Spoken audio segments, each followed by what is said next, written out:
personas manejan sin saber realmente qué procesos tienen que activarse para que podamos transportarnos todos los días. Damos por hecho que si giramos la llave del auto, el motor se enciende. Pero ¿cómo funciona esto? No todas las personas tienen que saberlo, pero quienes nos dedicamos a la mecánica debemos dominar el funcionamiento y las particularidades de los motores. Por eso hoy nos acercamos a la operación de un motor de gasolina y conoceremos la diferencia con uno de diésel. Así que veámoslo.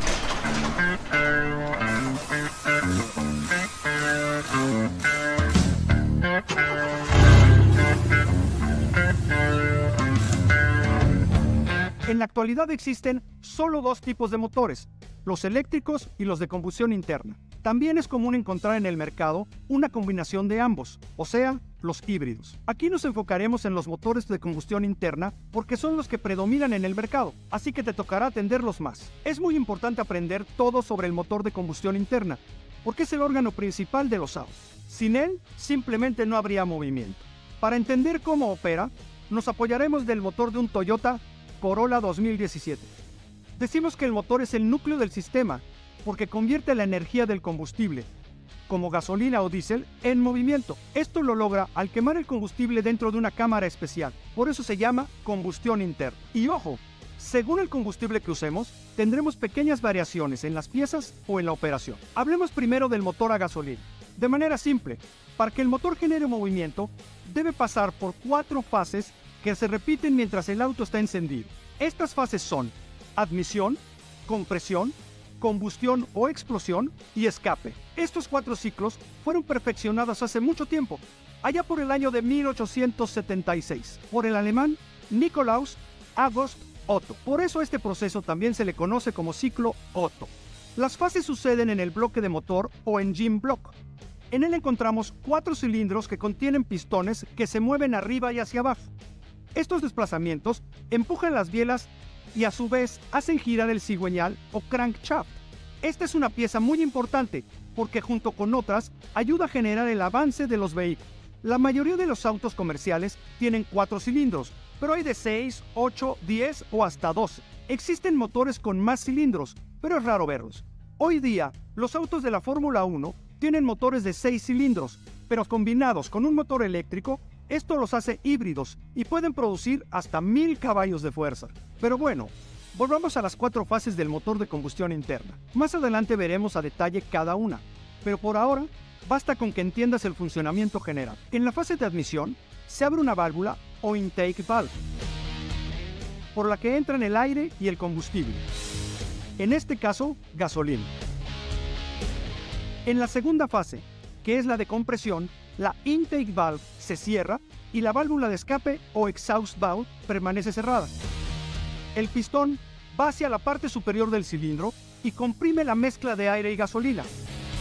Un poco antes de que el cilindro llegue hasta arriba, comienza la tercera fase, que es la explosión. En esta, una bujía lanza un arco eléctrico, mejor conocido como chispa. Esta enciende la mezcla y la explosión mueve el pistón hacia abajo. Recuerda bien el encendido de la bujía y el salto de la chispa, porque eso marcará una diferencia cuando hablemos del motor diésel. Ahora, pasemos a la última fase, que es el escape. En esta, se abre la válvula de escape y el pistón vuelve a subir para expulsar los gases resultantes de la explosión a través del múltiple de escape o exhaust manifold.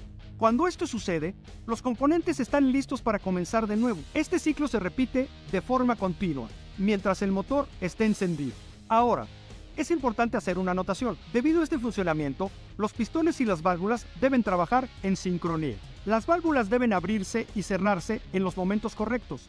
Imagínate qué pasaría si durante la fase de compresión la válvula se abriera. La mezcla de aire y gasolina escaparían en ese espacio. Y es por eso que el motor debe tener una cadena de tiempo o banda, para que todos los componentes estén coordinados. Como ves, un ciclo se completa cuando el pistón sube y baja 2 veces, empuja la biela y genera el movimiento del crankshaft. Este gira 2 veces más que el árbol de levas, o camshaft. Ambas piezas están conectadas a través de la banda. De hecho, para que el motor arranque, el crankshaft debe girar, porque ese movimiento hace que las válvulas y los pistones comiencen su ciclo. Pero no siempre ha sido así. Hubo una época en que la gente arrancaba los motores a mano, a través de una palanca, y esto podía llegar a ser muy peligroso. Por eso se inventó el motor auxiliar. marcha o starter, que es eléctrico y funciona gracias a la batería del auto. Este ayuda a arrancar el motor porque hace girar un engranaje en el crankshaft. De manera sencilla, eso sucede cuando movemos la llave o apretamos el botón para encender el auto. Ahora veremos qué pasa con los motores diésel. Estos también realizan una combustión interna, con los mismos 4 tiempos. El orden de los pistones, las válvulas, el crankshaft y las bielas, también conocidos como connecting rods, es casi el mismo. Por lo tanto, comparten muchos elementos con los motores de gasolina, pero también tienen piezas y funciones únicas. Una de las diferencias principales está en cómo se quema el combustible. En un motor diésel, la mezcla de aire y combustible no necesita una chispa para encenderse. Además, está diseñado para manejar altos niveles de compresión de aire. Veamos cómo funciona. El diésel no se mezcla fácilmente con el aire, como lo hace la gasolina. Entonces, en la fase de admisión, cuando se abre la válvula, entra solamente aire sin combustible. En la segunda fase, se comprime este aire. Después, en el siguiente tiempo, un inyector rocía el diésel sobre el aire comprimido. Esto hace que casi inmediatamente se encienda esta mezcla, pues el aire está muy caliente por la presión y así genera la combustión. En el último tiempo, los gases se liberan de la misma manera que en el motor a gasolina. Hay algunos motores de diésel en los que la inyección no es directa, sino que tienen una precámara, pero aún así siguen admitiendo el aire y comprimiéndolo. Y justo como los motores diésel manejan niveles más altos de compresión, se construyen con materiales más gruesos y fuertes. Esta puede ser una desventaja, porque hace que las piezas sean más costosas. Pero estos motores también tienen sus ventajas y otras diferencias. Por ejemplo, pueden producir más torque o par motor a bajas velocidades. El torque es la fuerza que se aplica para que algo gire. No hay que confundirlo con la potencia, aunque se relaciona. También hay que decir que esto no afecta la velocidad del auto. En otras palabras, el torque hace que el motor mueva el vehículo, es decir, representa la capacidad de un auto para mover algo pesado. Por ejemplo, un camión de carga no tiene muchos caballos de fuerza, por lo que no correrá a grandes velocidades. Lo que sí tiene es mucho torque, lo que le permite mover cargas muy pesadas. Por eso, es muy común que camiones de carga, autobuses o equipos agrícolas y de construcción se alimenten con combustible diésel. Sin embargo, hay fabricantes que experimentan con el motor diésel en autos comerciales, porque tiene varias ventajas, entre ellas mayor rendimiento, o sea, permite ahorrar combustible. A pesar de esto, el mercado comercial está dominado por el motor de gasolina, por eso nos enfocamos en él. Y algo muy importante para un motor, no importa el tipo que sea, es cuidar la lubricación y el sistema de enfriamiento. Recordemos que mientras esté encendido, las fases se repiten constantemente, por lo que el crankshaft se mueve aproximadamente a unas 1000 revoluciones por minuto con el auto detenido. Esto aumenta la temperatura del motor y esto es importante. Los componentes del motor deben mantenerse a ciertas temperaturas, porque de otra manera habría daños irreparables. Por eso, mantener una buena lubricación es fundamental. Así que, recomienda a tus clientes que revisen constantemente el aceite y el coolant o anticongelante, porque sin ellos el motor puede sobrecalentarse y dejarlos botados en cualquier lugar.